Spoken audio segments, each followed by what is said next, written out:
Аса рахымды, мейірімді Алланың атымен бастаймын.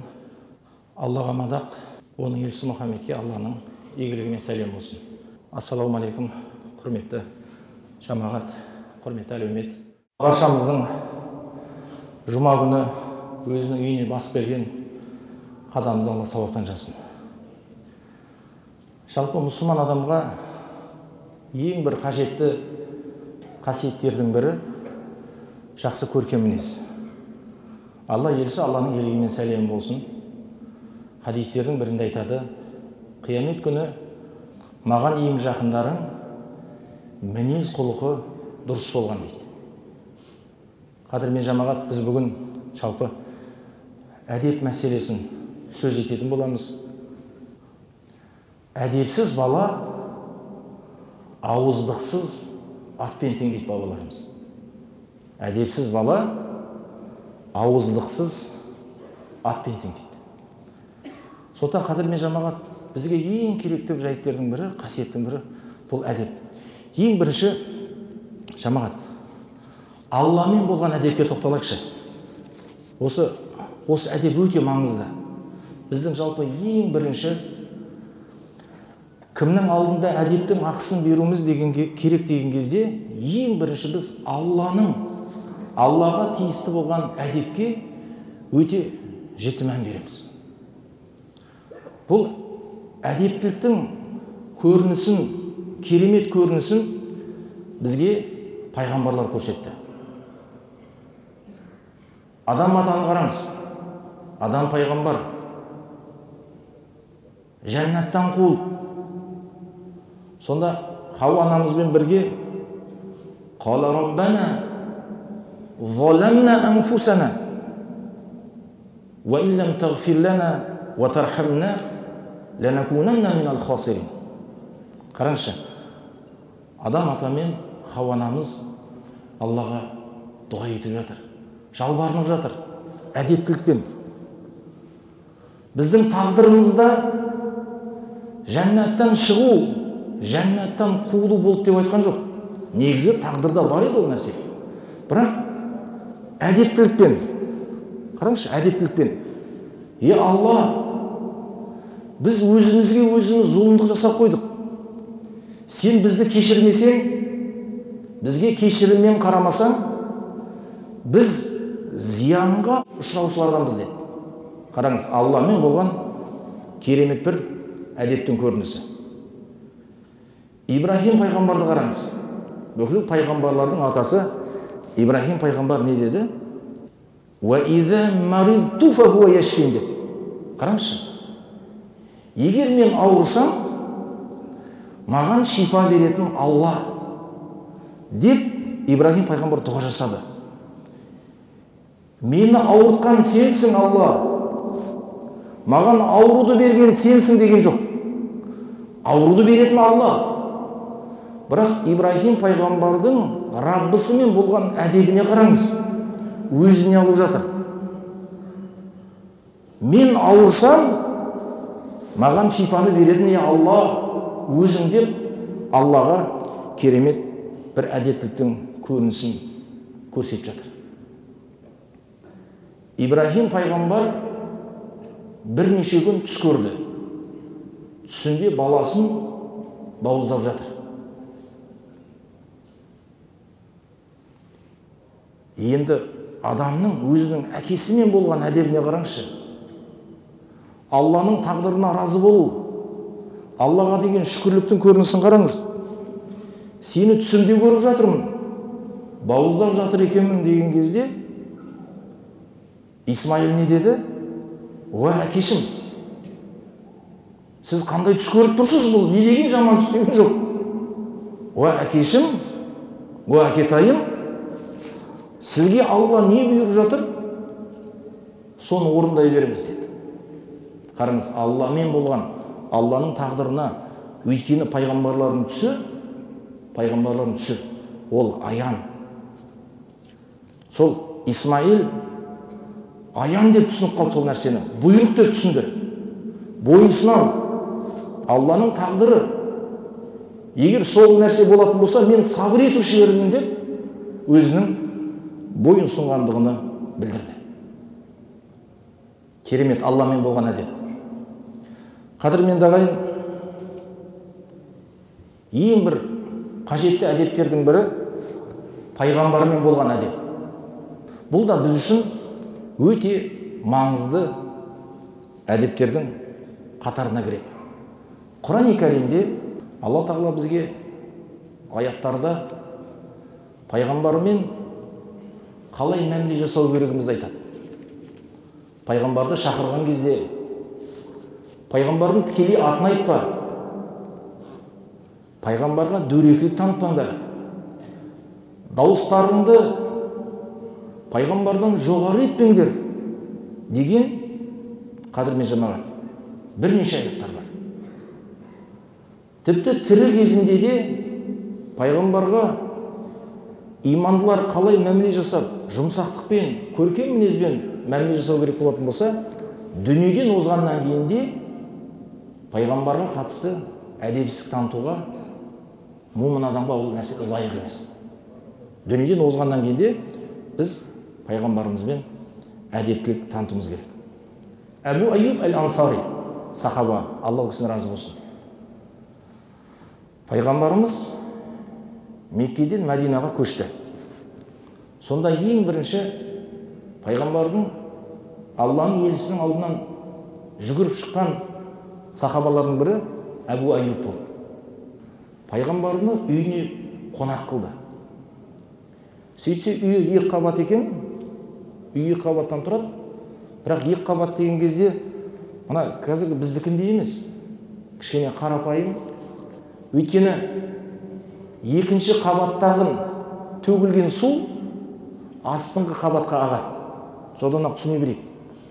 Сонда Әбу Айюб өзінің жарымен, әйелімен Алла елшісін күтіп алған кезде үйінің жоғары қабатына орналасуын өтініш жасады. Үйдің жоғары қабатына орналасыңыз деді. Сонда Алла елшісі өтініш жасайды. Мен астыңғы қабатта бола берейінші деді. Өйткені маған келді кетті адамдар көп дейді. Сонда Алла елшісі үйдің бірінші қабатына орналасады. Түннің ішінде екінші қабатта орналасқан Әбу Айюб пен әйелін бір ыдыста су болып, сол су төгіліп кетеді. Тіпті пайғамбарға сол су тиіп кетпесін, Алланың елшісіне бір зиян тигізбесін деп, үстіндегі жалғыз жамылғыны суға лақтырады. Міне пайғамбарға деген әдеп.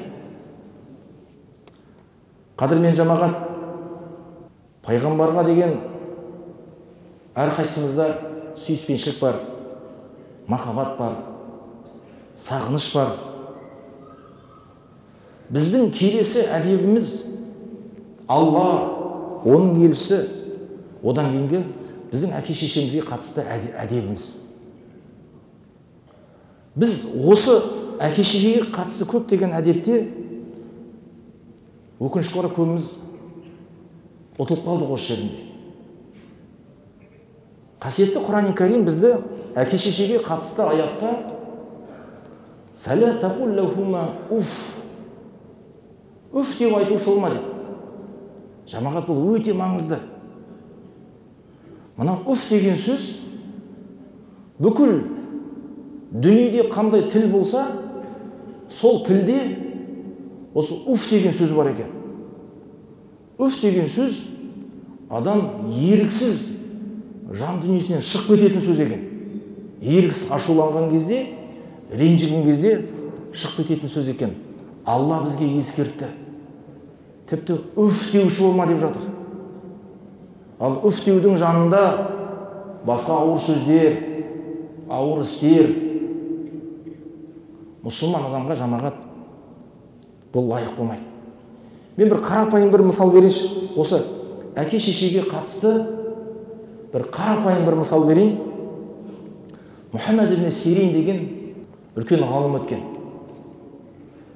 Мұхаммед ибн Сирин өзінің әке-шешесімен сөйлескен кезде мына науқас адам, ауру адам қалай даусы жай шығады. Әке-шешесімен дәл солай сөйлеседі екен. Тіпті үйіне келген сырттағы бір адам Мұхаммад ибн Сириннің әке шешесімен сөйлесіп жатқанын көрсе, балаңыз ауырып тұр ма деп ойлайды екен. Бірақ әке шешемен болған әдепті қараңыз, даусым қатты шығып кетпесін. Даусым әке шешемнің үстінен басып шығып кетпесін. Менің даусым олардың көңілін бұзбасын, оларды елеңдетпесін деп, даусын өте төмен дауыспен айтады екен. Бұл дауысты көтеріп жіберуде әке шешеге ақ болудың бірден бір көрінісі.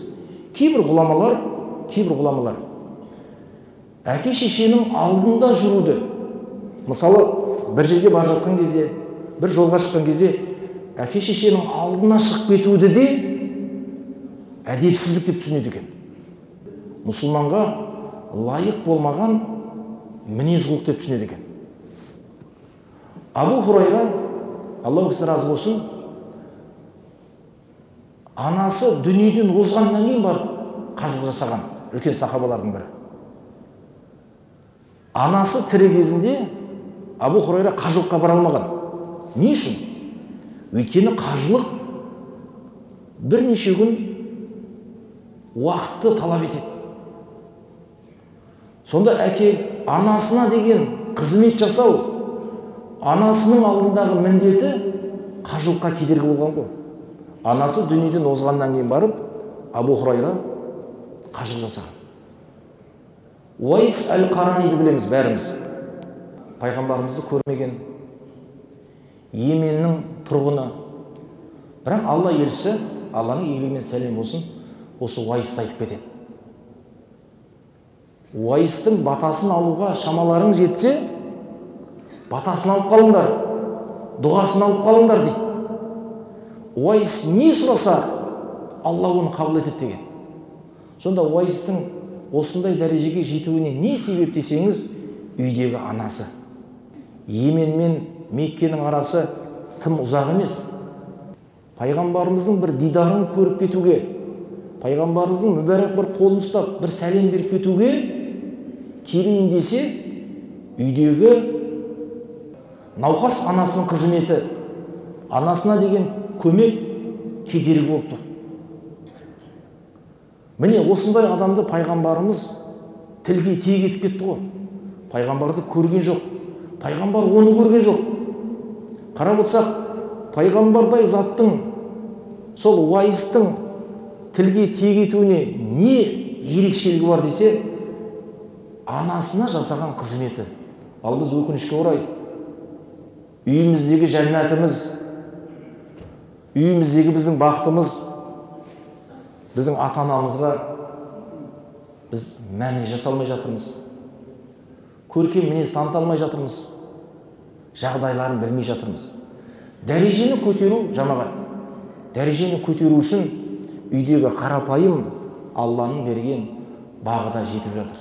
Бірақ өкінішке орай, намаз оқитын, мешітке барып, Алланың үйіне барып, Алланың парызды өтеп жатырған кейбір жас жігіттердің ата-анасының біздің мешітке келіп шырылдап келіп, реніштерін айтқан кезде, шынында да бұдан асқан жамағат пенделік бар ма дейсің.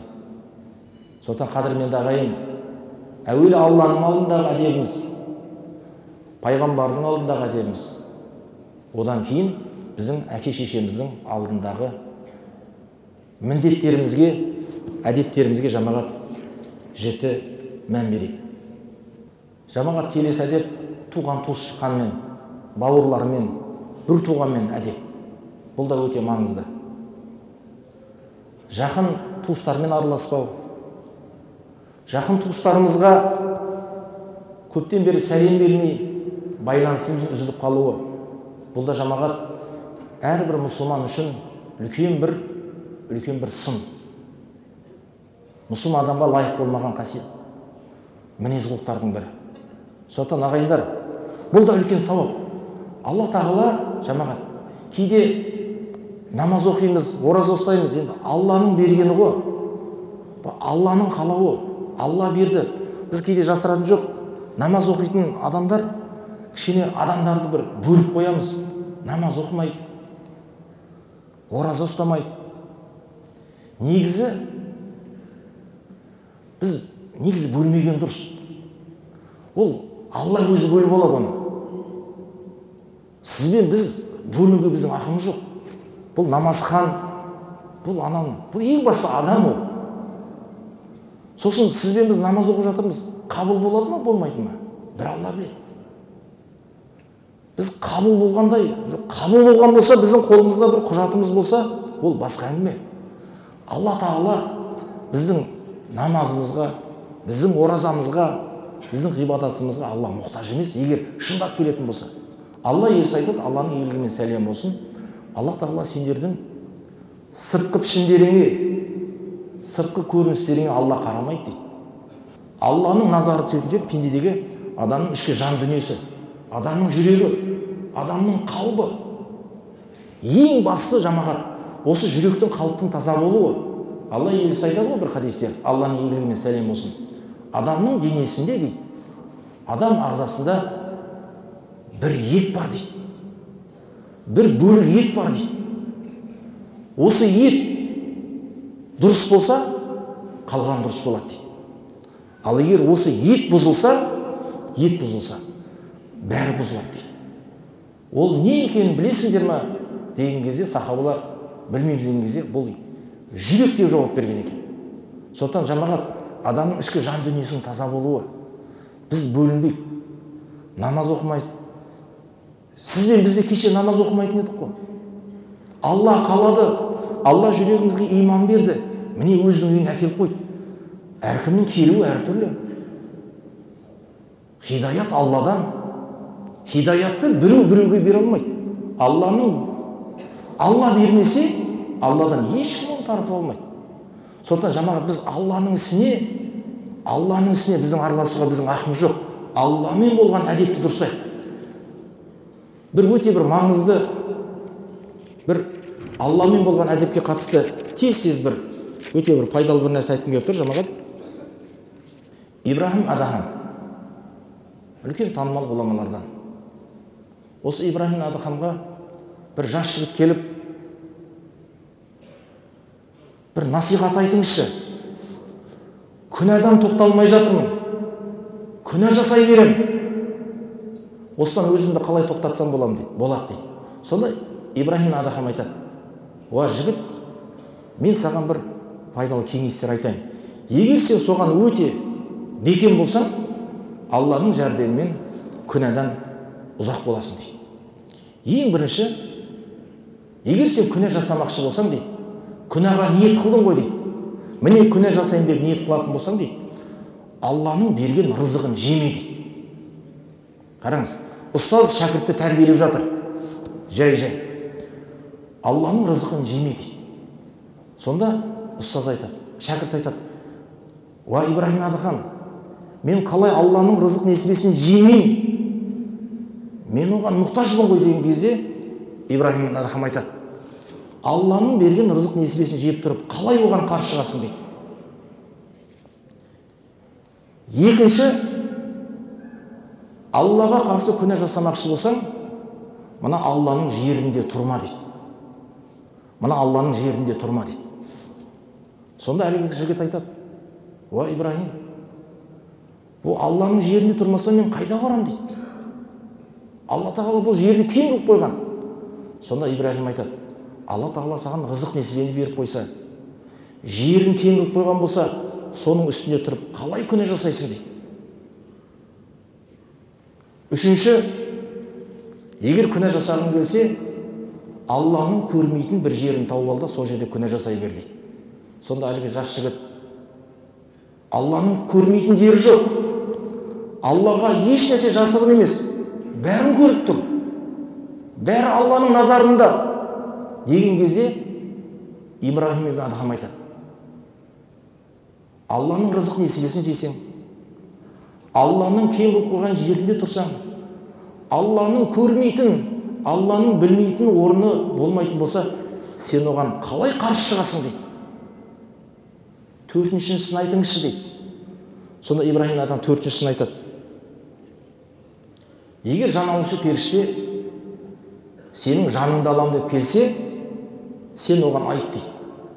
Тоқтай тұр. Тоқта. Менің жанымды алма, мен тәубе етіп алайын деп айт дейді.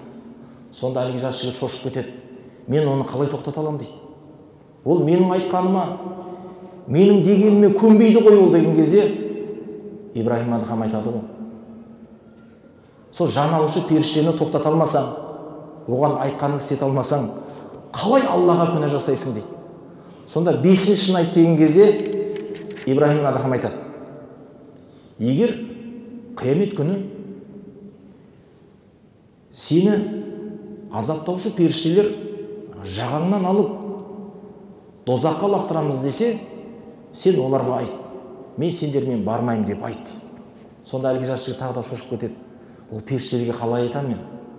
Ешқандай қадірім, күш-қуатым жоқ қой оларға қарсы шығуға дейді.